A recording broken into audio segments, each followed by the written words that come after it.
എല്ലാവർക്കും നമസ്കാരം. JB flavour ജേണിയിലേക്ക് സ്വാഗതം. നമുക്ക് കൊത്തവര വെച്ചിട്ട് നല്ലൊരു ചമ്മന്തി തയ്യാറാക്കിയാലോ. ഡയറ്റ് നോക്കുന്നവർക്കും ഹെൽത്ത് നോക്കുന്നവർക്കും ഒക്കെ കഴിക്കാൻ പറ്റണം നല്ലൊരു ചമ്മന്തി കേട്ടോ. നമുക്കിത് എങ്ങനെ തയ്യാറാക്കണേ നോക്കിയിട്ട് വരാം കേട്ടോ. നമുക്ക് ചമ്മന്തിക്ക് ആവശ്യമായ സാധനങ്ങൾ എന്തൊക്കെയാണെന്ന് നോക്കാം. മെയിൻ താരമാണ് കൊത്തവര. അപ്പോൾ കൊത്തവര ഇതേപോലെ കഷ്ണാക്കിക്കൊള്ളൂ കേട്ടോ.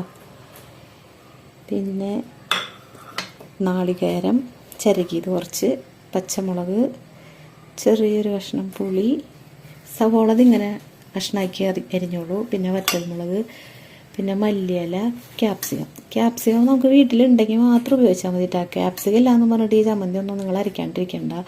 ക്യാപ്സിക്കം മല്ലിയില ഇട്ടോളൂ. മല്ലിയിലയ്ക്ക് ഇതിനൊരു കൊത്തവരയും കൂടുമ്പോൾ നല്ലൊരു ടേസ്റ്റാണ്. പക്ഷെ ഇല്ലെങ്കിൽ ഒഴിവാക്കാം, എന്നാലും മല്ലിയില ഇട്ടോളൂ കേട്ടോ.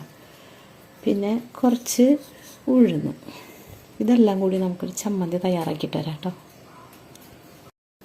അപ്പോൾ നമ്മൾ ചട്ടി അടുപ്പത്ത് വെച്ചു. എണ്ണ ഒഴിക്കണ്ട കേട്ടോ, വെളിച്ചെണ്ണ ഒന്നും ഒഴിക്കണ്ട. നമുക്ക് സവോള എണ്ണ ഒഴിക്കാണ്ട് വാട്ടാം. കുറച്ച് ഹെൽത്തി ആയിട്ടുള്ള ചമ്മന്തി അല്ലേ, അപ്പോൾ എണ്ണ ഒഴിക്കാണ്ട് വാട്ടാണ്. ഒരുപാട് പാടുണ്ട് കേട്ടോ. സവോള പച്ചമണം പോയാൽ മതി. വെറുതെ പാലിലിട്ടൊന്ന് വാട്ടിയെടുക്കാം.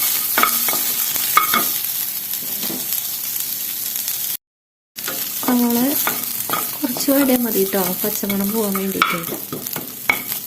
വെറുതെ ഒന്ന് നന്നായിട്ട് ചൂടായി ഒന്ന് വാടിയാൽ മതി. നമ്മൾ ക്യാപ്സിക്കം അതിൻ്റെ കൂടി ഇട്ട് വാട്ടാം. ഇതൊന്ന് രണ്ടായിട്ടൊന്ന് വാടി വെക്കാം കേട്ടോ. ഇത് ഇത്ര വാടിയാൽ മതി കേട്ടോ, ഇത്ര മതി. എന്നിട്ട് നമുക്ക് പാത്രത്തിലേക്ക് മാറ്റാം. അപ്പോൾ നമ്മൾ ചട്ടിയിൽ വെളിച്ചെണ്ണ ഒഴിക്കണം കേട്ടോ. കുറച്ച് വെളിച്ചെണ്ണ ഒഴിക്കാം. ചൂടായി കഴിയുമ്പോൾ ഉഴുന്നിടാം. ഉഴുന്ന് പൊട്ടട്ടെ കേട്ടോ. ഉഴുന്നൊന്ന് ചോറിട്ടുണ്ട്. ഇനി 2 ഉണക്കമുളക് ഇടാം. ഉണക്കമുളകും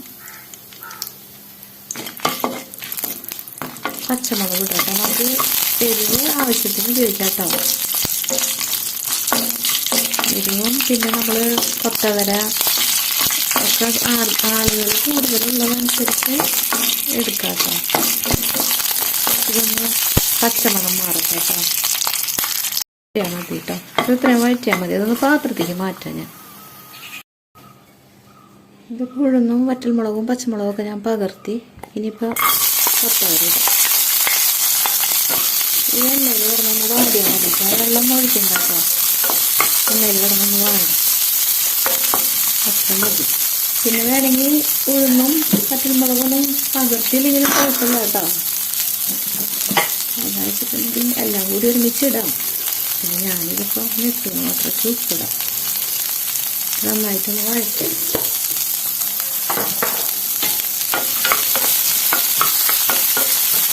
എന്നിട്ട് ഇതൊന്ന് മൂടി വയ്ക്കാം. മൂടി വെച്ച് കഴിഞ്ഞാൽ ആവിയിലൊന്ന് പതുക്കെ ഒന്ന് പെട്ടെന്ന് വേണ്ടത് വേവണ്ട, അത് വഴറ്റിയാൽ മതി, അത്രയല്ല. അപ്പോൾ നമ്മുടെ കൊത്തവരയുടെ അവസ്ഥ എന്തായി നോക്കട്ടെ നമുക്ക്. ഇതേ അവസ്ഥയാണ്. വെള്ളമൊന്നും ഒഴിച്ചിട്ടില്ല കേട്ടോ. വെറുതെ നല്ലപോലെ ഒന്ന് വാടിയാൽ മതി. പച്ചമണം ഒന്ന് പോകണം, അല്ലെങ്കിൽ ടേസ്റ്റ് ഉണ്ടാവില്ല. പിന്നെ കൊത്തവരയുടെ ആരോഗ്യ ഗുണങ്ങളൊക്കെ ഞാൻ പറയേണ്ട, എല്ലാവർക്കും അറിയണതല്ലേ. എന്താ പറയുക, നോൺ വെജൊക്കെ കഴിക്കാത്ത ആൾക്കാരോട് ഡോക്ടറൊക്കെ കൊത്തവര അധികം കഴിക്കാനും പറയണം. പക്ഷെ എല്ലാവരും സാമ്പാറിലിടും, കൊത്തവര തോരൻ വയ്ക്കും. ഇതുപോലെ ചമ്മന്തി ഒന്നും ആരും ഉണ്ടാക്കില്ല. ഒന്നാമത് മടിയാണ് എല്ലാവർക്കും. പക്ഷെ കഷ്ണാക്കി സാമ്പാറിലൊക്കെ ഇട്ടാൽ പെട്ടെന്ന് കഴിയുമല്ലോ. ഇതുപോലെയൊക്കെ ഇടയ്ക്ക് ചമ്മന്തി ഉണ്ടാക്കി എല്ലാവരും കഴിക്കാം.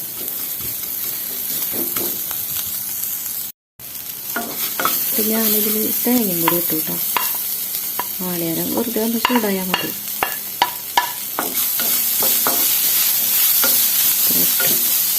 ചെറിയ പുളിയും കൂടി ഇടാം. എല്ലാം കൂടി ഒന്ന് മിക്സ് ചെയ്യാം. ഉപ്പ് ഞാൻ ഇട്ടിട്ടുണ്ടായിരുന്നു. ഇതിനെ നമുക്ക് ചമ്മന്തിയാക്കിയെടുക്കാം. ഇതിൽ ഞാൻ മല്ലിയിലും കൂടി ഉണ്ടായത് ഇട്ടുകൊണ്ട് അരിഞ്ഞ്. അപ്പോൾ എല്ലാം കൂടി ഒന്ന് ചൂടായാൽ മതി.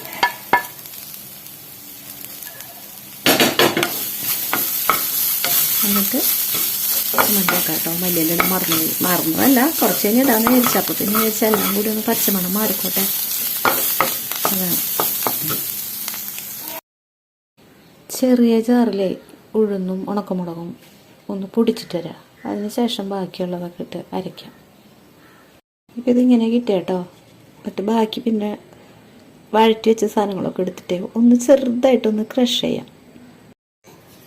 വഴറ്റി വെച്ച സാധനങ്ങളൊക്കെ ഇതിലിട്ട് എല്ലാം ഉണ്ട് കേട്ടോ. സവോള ഇല്ല, ബാക്കി പുളി, കൊത്തവര, നാളികേരം, മല്ലിയില എല്ലാം കൂടിയിട്ടൊന്ന് പതുക്കെ ഒന്ന് ക്രഷ് ചെയ്യാം. വെള്ളമൊന്നും ഒഴിക്കണ്ട. ഇത്രയും അരച്ചാൽ മതി കേട്ടോ.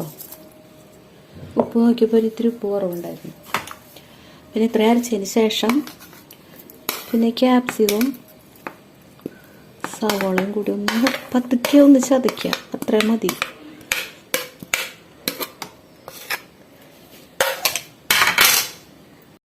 ഇത്ര അരിഞ്ഞാൽ മതി കേട്ടോ. സവോളയൊന്നും ഒരുപാട് അരിഞ്ഞു പോണ്ട.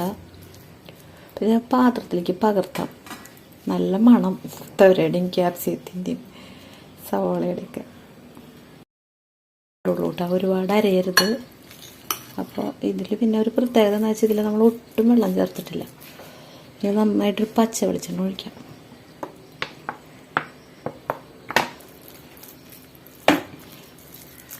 നന്നായിട്ട് മിക്സ് ചെയ്യാം. ഇനി ചൂട് ചോറിൻ്റെ കൂടെ ഒന്ന് കഴിച്ച് നോക്കാമല്ലോ. ഉപ്പും പുളിയും എരിവും പിന്നെ ഉണക്കമുളകിൻ്റെയും ഉഴുന്നിൻ്റെയും ഒക്കെ ഒരു പ്രത്യേക മണം രുചിയുണ്ട് കേട്ടോ. അതൊന്നും നിങ്ങൾ ഉപയോഗിക്കാണ്ടിരിക്കരുത്. അതൊക്കെ ഇട്ടോളൂ മറക്കാണ്ട്. എപ്പോഴും നമ്മൾ ഈ കറികൾ വെച്ച് കഴിക്കുന്നതല്ലേ, എന്തെങ്കിലുമൊക്കെ ഒരു വെറൈറ്റി ആയിട്ട് ഉണ്ടാക്കണ്ടേ. അപ്പോൾ അതൊരു ഹെൽത്തി ചമ്മന്തിയും കൂടി ആയാലോ. അപ്പോൾ നമുക്ക് ചമ്മന്തി കൂട്ടിയേ ചോറ് കഴിക്കാം. എല്ലാവരും പറയേ ഇത് മതി ഒരു പറ ചോറുണ്ണാന്നൊക്കെ പറയും. പക്ഷെ ഞാൻ പറയും ഇത്രയും കുറേ ചമ്മന്തി എടുക്കാം, കുറച്ച് ചോറെടുക്കാം. പക്ഷെ ഇത് എത്ര വേണമെങ്കിലും കഴിക്കാം, കുഴപ്പമില്ലല്ലോ. ഡയറ്റ് നോക്കുന്നവർക്ക് പ്രത്യേകിച്ച്. അപ്പം നിങ്ങൾക്ക് എൻ്റെ റെസിപ്പി ഇഷ്ടമായോ? പിന്നെ ലൈക്ക് ചെയ്യുക, കമൻറ്റ് ചെയ്യുക, സബ്സ്ക്രൈബ് ചെയ്യുക. പിന്നെന്താ, സബ്സ്ക്രൈബ് ചെയ്യുമ്പോൾ ബെൽ ബട്ടൺ അമർത്തുക. അപ്പോൾ ഞാനിടുന്ന വീഡിയോ ഒക്കെ നോട്ടിഫിക്കേഷനായിട്ട് വരും. അപ്പോൾ ഞാൻ കഴിച്ച് നോക്കട്ടെ കേട്ടോ.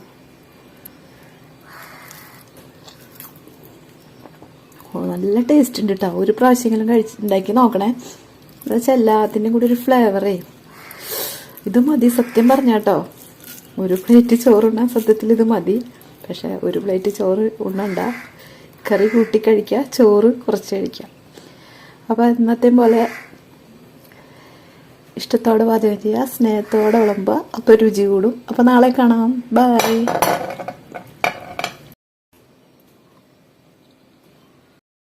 നമുക്ക് ഇന്നത്തെ ബ്യൂട്ടി ടിപ്സിലേക്ക് പോകാം. കുറച്ച് നാളികേരപ്പാൽ, ചെമ്പരത്തിപ്പൂവ്, കറ്റാർവാഴ ജെല്ല്. ഇത് വീട്ടിലത്തെയാണ്. നമുക്ക് വീട്ടിലില്ലെങ്കിൽ ജെല്ലെടുക്കാം, കടയിൽ നിന്ന് വാങ്ങുന്നത്. അപ്പോൾ ഇത് വെച്ചിട്ട് നമുക്ക് നല്ലൊരു ഹെയർ പാക്ക് തയ്യാറാക്കാം. എന്ന് വെച്ചിട്ടുണ്ടെങ്കിൽ മിക്സിയിലേക്ക് ഇടാം. ആവശ്യമുള്ളത് എടുത്തോളൂ കേട്ടോ. മുടിയുടെ അനുസരിച്ച് എടുത്തോളൂ. കറ്റാർവാഴ ജെല്ലും പിന്നെ നാളികേരപ്പാൽ ഒഴിച്ചിട്ട് നന്നായിട്ട് അരയ്ക്കാം. അപ്പോൾ നമ്മൾ ഹെയർ പാക്ക് തയ്യാറാക്കി. കറ്റാർവാഴ ജെല്ലും ചെമ്പരത്തിപ്പൂവും നാളികേരപ്പാലും ഒഴിച്ച് തയ്യാറാക്കിയത്. എങ്ങനെയാണ് തലയിൽ അപ്ലൈ ചെയ്യേണ്ടതെന്ന് വെച്ചിട്ടുണ്ടെങ്കിൽ തലയിൽ അഴുക്കും പൊടിയൊന്നും പാടില്ല കേട്ടോ. സ്കാൽപ്പൊക്കെ ക്ലീൻ ആയിരിക്കണം. എന്നിട്ട് തലോട്ടിൽ നല്ലപോലെ തേച്ച് പിടിപ്പിക്കുക. തേച്ച് പിടിപ്പിച്ച് കഴിഞ്ഞിട്ട് ഒരു മണിക്കൂർ വെച്ചാലും കുഴപ്പമില്ല. എന്നിട്ട് നന്നായിട്ട് പച്ചവെള്ളത്തിൽ വെറുതെ കഴുകിക്കളയാം. അപ്പോൾ നല്ല മുടിക്ക് നല്ല തിളക്കവും മുടി കൊഴിച്ചിലതൊക്കെ നന്നായിട്ട് മാറും. ഇതൊരു പ്രോട്ടീൻ്റെ ക്രീമാണ്. അതുകൊണ്ടാണ് തലയോട്ടിലൊക്കെ നമ്മൾ ക്ലീനായിട്ടിരിക്കണം എന്ന് പറയുന്നത്. പിന്നെ വെറുതെ കഴുകി കളഞ്ഞാൽ മതി. ആഴ്ചയിലൊരിക്കൽ നിങ്ങൾ പാക്ക് തലയിൽ തേച്ച് വെക്കുക. അപ്പോൾ നല്ല മാറ്റം ഉണ്ടാവും. മുടിയൊക്കെ നല്ല തിളക്കം വരും, സിൽക്കി ആവും. അപ്പോൾ നിങ്ങളൊന്ന് ട്രൈ ചെയ്ത് നോക്കൂ.